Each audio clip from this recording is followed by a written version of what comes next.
All right, hey everybody, I'm Zach. I'm going to give you a little insight into shop safety and how we do things around here. So first of all, when you walk into this portion of the shop, we're going to grab a pair of safety glasses. I'm going to hand one to Quentin here.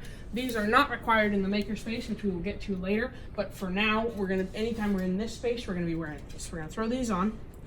First of all, when you walk in the door, you see an eye wash station, a hand wash station, and a shower.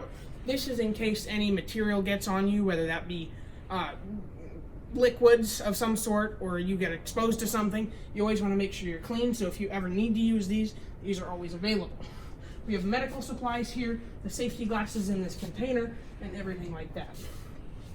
So a bit of a cool thing here, this is the robot. We don't do a lot of work with this, but it's cool to see. That's kind of our other big group in the shop here.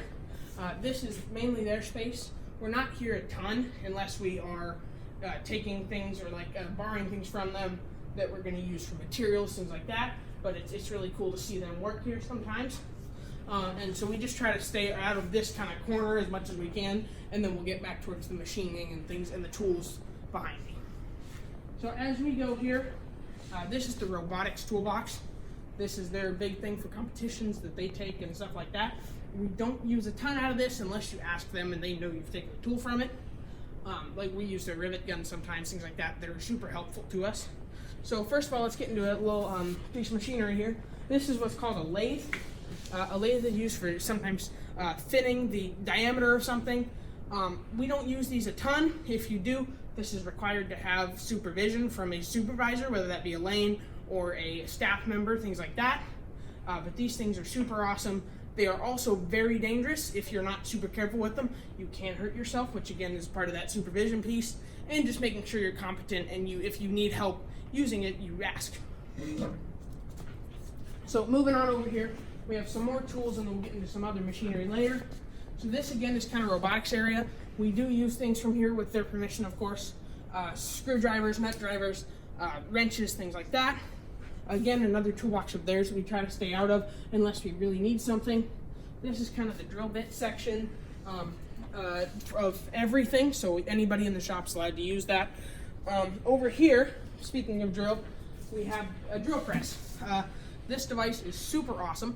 It allows you to make some serious, precise adjustments or holes into something, whether that be steel, wood, and then on most devices you'll see it will have a, if you want to come look at this, Quentin, it will have anything, what materials are acceptable and what monitoring is required on this machine.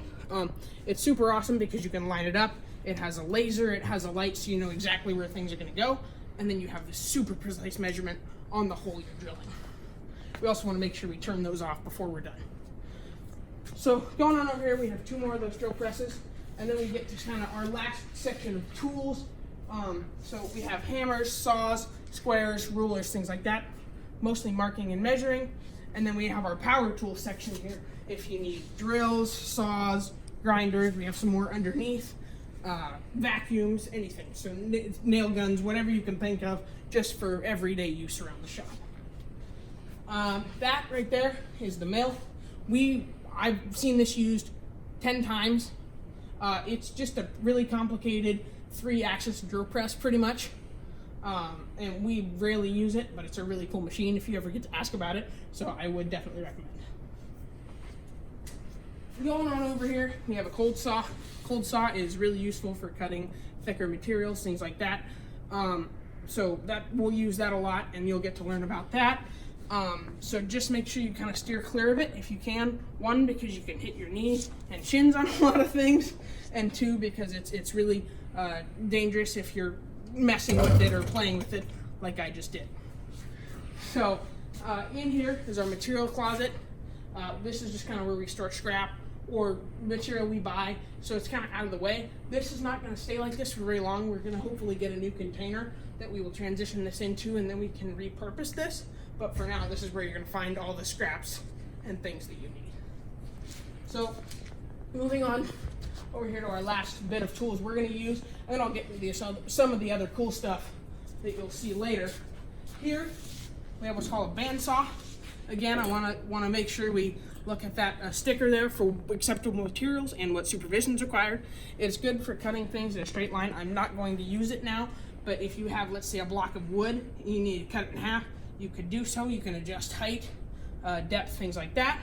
And then that starter, it's indented for the start so you can't accidentally do it. And then you stop on that red button here.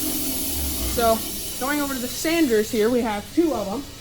These things are super useful for smoothing edges or just taking a certain bit of distance off of something.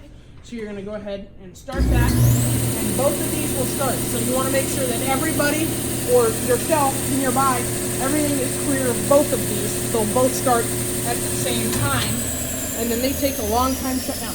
Do not touch them, do not do anything like that. And once again, I've said it multiple times, but that sticker there to tell you what you need to, what supervision and material you need to have for that device. So the last thing that we will use quite a bit, but it's a pretty specialized piece of equipment, are our welders. So here's our MIG welder, there's our TIG welder. The gas is non-flammable, but welders are in general are very dangerous, and you want to make sure you have definite supervision, and you also want to make sure you've been trained on it before you just jump into welding. But this is one of my favorite tools. It's so much fun to do, and I hope I can get many of you to learn how to do that. So last couple things I just want to show as a cool part of our machine shop. One, the water jet. I'll be honest, I am not an expert at this thing, but it is super cool with the way it can laser. So you input a CAD file that tells, or a drawing of, that tells the water jet what you want to be cut, and it will cut it super clean and super cool, so you never have to worry about any imperfections in that cut.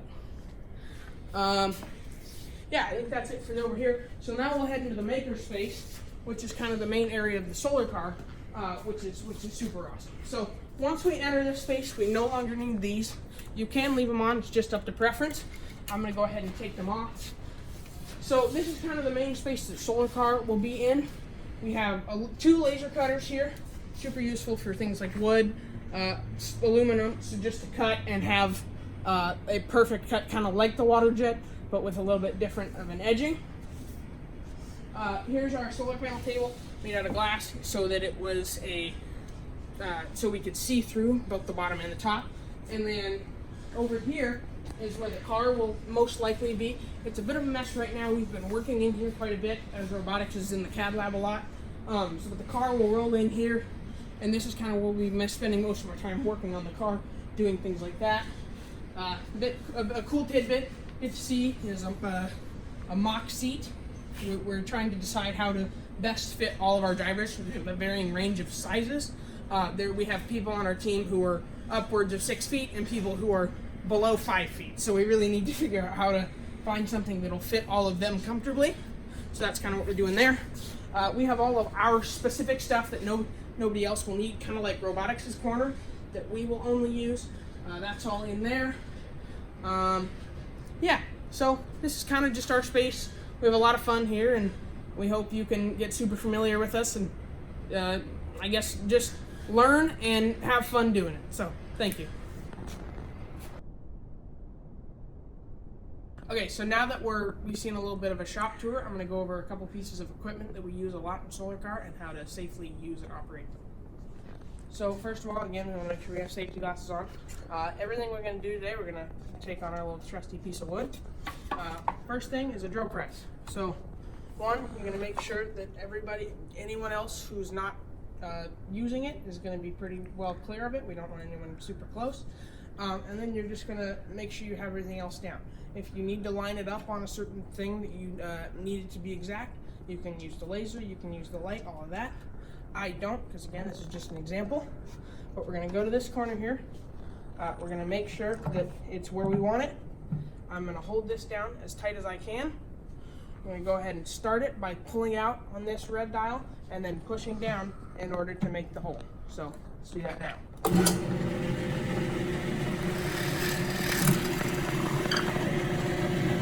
Shut it off by pushing on that red button there. Clean it off, and there we go. All right, so now we're over here at the bandsaw. We're going to go ahead and take a little sample of this. So our goal here is going to be cut to that hole off, and we're going to leave enough space so we're not so close with our hands. The first thing I would like to mention is when cutting with a bandsaw, never chase your hand that is inside the bandsaw. See over here? You never want to chase that through the cut. You always want to use this hand as far out as you possibly can, and then this hand as well, as far out as you can get. And you cut that off, and then let this hand do the pushing, and don't pass the blade with this hand if it's on. Obviously I am now, but because it's not on. So we're going to go ahead. Quentin, if you want to come around here. Start button there. Press that, and it's going to get a little loud. So I'm kind of going to explain it. I'm going to go ahead and just cut that corner off, and we'll look at it after.